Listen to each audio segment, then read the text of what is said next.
सुप्रभात बच्चों, आज के ऑनलाइन क्लासेस में मैं अनामिका पांडे आप लोगों का स्वागत करती हूँ। आज हम व्याकरण संबोध के अंतर्गत पाठ 5 संज्ञा का अध्ययन करेंगे।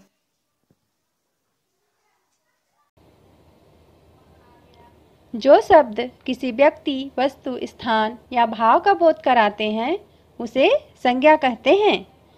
संज्ञा के मुख्य रूप से 3 भेद होते हैं।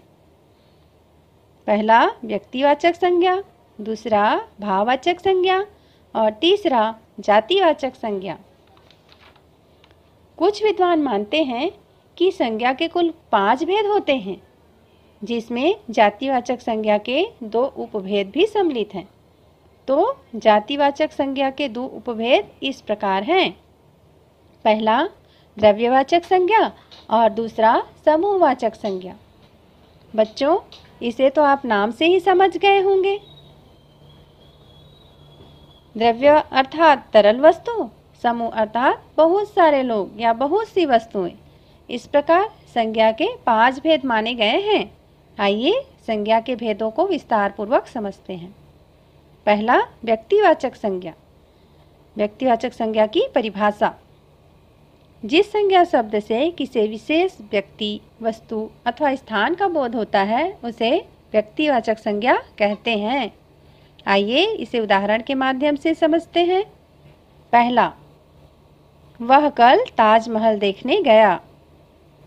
इस वाक्य में ताजमहल एक विशेष स्मारक को दर्शाता है, क्योंकि यह विश्व के 7 अजूबों में से एक है। आइए दूसरा उदाहरण देखें। वह राजस्थान में रहता है। तो बच्चों, इस वाक्य में व्यक्तिवाचक संज्ञा कौन सी है? हाँ, बहुत अच्छे, राजस्थान एक विशेष स्थान है, अतः यह व्यक्तिवाचक संज्ञा है। तीसरा उदाहरण देखते हैं। अकबर एक महान राजा था। यहाँ अकबर एक विशेष व्यक्ति है। विशेष व्यक्ति कैसे है? वह ऐसे कि यह वही शासक है जिनका राज्याभिषेक 1556 में पंजाब में हुआ था और भारत में उनका शासन 1556 से 1605 तक रहा और वे एक महान मुगल शासक थे। तो हुआ ना विशेष। आइए भाववाचक संज्ञा की परिभाषा जानें। भाववाचक संज्ञा जिस संज्ञा शब्द से पदार्थों के गुण, दोष, धर्म, अवस्था और भाव आदि का बोध होता है उसे भाववाचक संज्ञा कहते हैं। उदाहरण। पहला, रमेश और सुरेश की आपस में दोस्ती है। इस वाक्य में दोस्ती शब्द से मित्रता के भाव का बोध हो रहा है, अतः यह भाववाचक संज्ञा है। आइए दूसरा उदाहरण देखें। तुम मुझे खून दो, मैं तुम्हें आज़ादी दूंगा। क्या आपको पता है यह किसका नारा है? बहुत अच्छा, यह सुभाष चंद्र बोस जी का नारा है। इस वाक्य में आज़ादी शब्द से आज़ाद होने के भाव का बोध हो रहा है। तीसरा उदाहरण देखते हैं। मेरे दोस्त की लंबाई मेरे से अधिक है। हम लोग आपस में चर्चा करते हैं ना, वो मेरा दोस्त मेरे से बड़ा है, छोटा है। यहाँ वही लंबाई शब्द से लंबा होने के भाव का बोध हो रहा है। तो आपने क्या सीखा?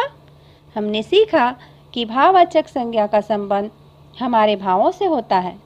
उनका कोई रूप या आकार नहीं होता है। यह केवल महसूस किए जाने वाले शब्द हैं। आइए जातिवाचक संज्ञा को जानें। जातिवाचक संज्ञा की परिभाषा।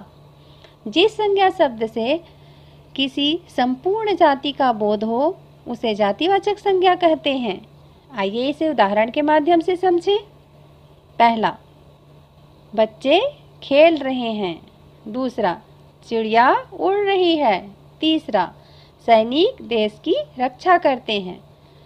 तो देखिए, पहला, बच्चे खेल रहे हैं। यहाँ बच्चे शब्द से तात्पर्य समस्त बच्चों से है, अर्थात यह जातिवाचक संज्ञा है। दूसरा, चिड़िया उड़ रही है। बच्चों, इस वाक्य में चिड़िया जातिवाचक संज्ञा है। यहाँ एक चिड़िया की बात नहीं हो रही, बल्कि संपूर्ण चिड़िया जाति का बोध हो रहा है। तीसरा उदाहरण को देखिए ध्यानपूर्वक। सैनिक देश की रक्षा करते हैं। बच्चों बताइए जातिवाचक संज्ञा कौन सी है? सैनिक। बहुत अच्छा, यहाँ संपूर्ण सैनिक जाति का बोध हो रहा है, इसलिए यह जातिवाचक संज्ञा है।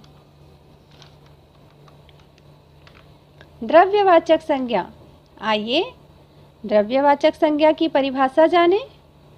जिस संज्ञा शब्द से किसी धातु, द्रव्य या पदार्थ का बोध हो उसे द्रव्यवाचक संज्ञा कहते हैं। आइए द्रव्यवाचक संज्ञा को उनके उदाहरण द्वारा समझें। पहला, मुझे पानी पीना है।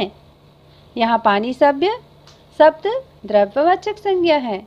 दूसरा, बाजार से सब्जी लेकर आओ। सब्जी द्रव्यवाचक संज्ञा। अब आप सोचेंगे कि सब्जी कैसे द्रव्यवाचक संज्ञा हुई? तो बच्चों, जिन वस्तुओं को गिना ना जाकर उसे मापा या तौला जाता है उसे द्रव्यवाचक संज्ञा कहते हैं। आइए तीसरा उदाहरण देखते हैं। मेरा मोबाइल मुझे वापस दो। यहाँ मोबाइल द्रव्यवाचक संज्ञा है। कैसे बताइए? यह द्रव्य पदार्थ तो नहीं, पर कैसे द्रव्यवाचक संज्ञा है? क्योंकि यह धातु से बनी होती है, इसलिए यह द्रव्यवाचक संज्ञा है। समूहवाचक संज्ञा। आइए समूहवाचक संज्ञा की परिभाषा जानते हैं।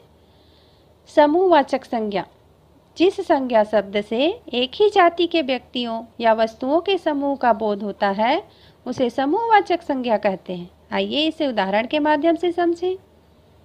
पहला, मुझे 1 दर्जन केले खरीदने हैं। यहाँ दर्जन से तात्पर्य 12 केले से है। दूसरा उदाहरण, मेरे परिवार में 4 सदस्य हैं। यहाँ परिवार शब्द समूहवाचक संज्ञा है। क्यों? क्योंकि परिवार एक व्यक्ति से नहीं बनता, बल्कि ये समूह से बनता है। आइए तीसरा उदाहरण देखते हैं। मैंने जंगल में हिरणों का झुंड देखा। तो बच्चों बताइए इस उदाहरण में समूहवाचक संज्ञा कौन सी है?